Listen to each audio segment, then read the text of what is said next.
Η Ιατροδικαστική Υπηρεσία της Λαμίας συνεχίζει τις ιατροδικαστικές πράξεις. Η προϊσταμένη Αποστολή Ακριβούση λέει στο Σταρ πως η υπηρεσία κάνει νεκροψίες νεκροτομές και σε ανθρώπους που έχουν νοσήσει από τον κορονοϊό. Σε ό,τι μας αφορά, και νεκροτομές γίνονται σε νοσηλευόμενα περιστατικά με θετικό τεστ για SARS-CoV-2 και σε μη νοσηλευόμενα. Ρωτήσαμε την κυρία Ακριβούση τι διαπιστώνει όταν κάνει νεκροψία νεκροτομή σε έναν άνθρωπο με κορονοϊό. «Εντοπίζω ευρήματα που έχω βρει και στο παρελθόν», απαντά. Για να τεθεί η αιτία θανάτου COVID-19 πρέπει να έχει κάποια ιδιαίτερα χαρακτηριστικά.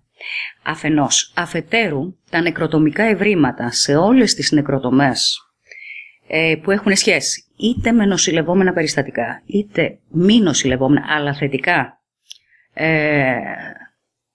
σε τεστ SARS-CoV-2, βλέπουμε πράγματα τα οποία τα έχουμε ξαναδεί στο παρελθόν χωρίς να έχουμε SARS-CoV-2.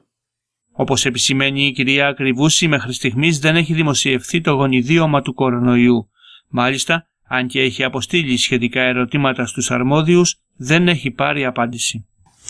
Όταν έχουμε έναν καινούριο ιό, που ανακαλύπτει όχι μόνο ιό και οποιοδήποτε άλλο μικρό οργανισμό, πάντοτε ο ΠΟΗ, ο Παγκόσμιος Οργανισμός Υγείας, αφού περάσει ένα χρονικό διάστημα, ανακοινώνει επισήμως το γονιδίωμα του κάθε ιού. Κάτι τέτοιο, εμείς τουλάχιστον δεν το έχουμε δει κάπου, δηλαδή δημοσιευμένο, οπότε κάναμε τα έγγραφά μας στις αρμόδιες ελληνικές αρχές, σε οποιονδήποτε νομικά υπεύθυνο δύναται να απαντήσει σε αυτά. Καταρχήν, ποιο είναι το γονιδίωμα και αν έχει γίνει επίσημη ανακοίνωση του ΠΟΗ. Το πρώτο είναι αυτό. Δεύτερον, όταν έχει απομονωθεί το γονιδίωμα, έχουμε πάντοτε παρουσίαση ειδικών αλληλουχιών βάσεων. Δηλαδή, τι σημαίνει χαρακτηριστικών αλληλουχιών από το πρώτο βήμα μέχρι τις 30-25.000 κτλ. Είναι διάφορες βάσεις που επιλέγονται ώστε να γίνει η διαφορική διάγνωση in vitro που λέμε, λοιπόν, από κάποιους άλλους ιούς. Επίσης, για να συνδεθεί ένας ιός με νόσο, πρέπει να πληρεί τα 4 κριτήρια του ΚΟΧ.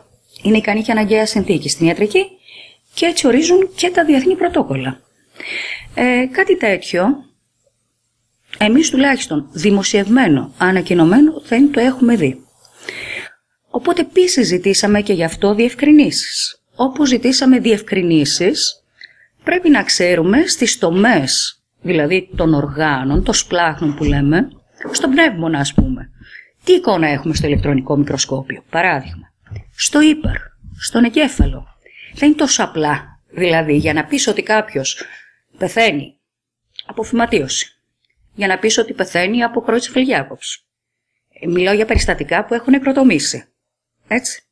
Λοιπόν, ή για να πεις ότι έχει πεθάνει από SARS-CoV-2, πρέπει να υπάρχουν συγκεκριμένοι κανόνες και στοιχεία. Διαφορετικά, de lege artis δεν μπορεί να στοιχειοθετηθεί μηχανισμός θανάτου COVID-19. Δηλαδή πρέπει να προϋπάρχουν όλα τα προηγούμενα και να υπάρχει διαφορική διάγνωση.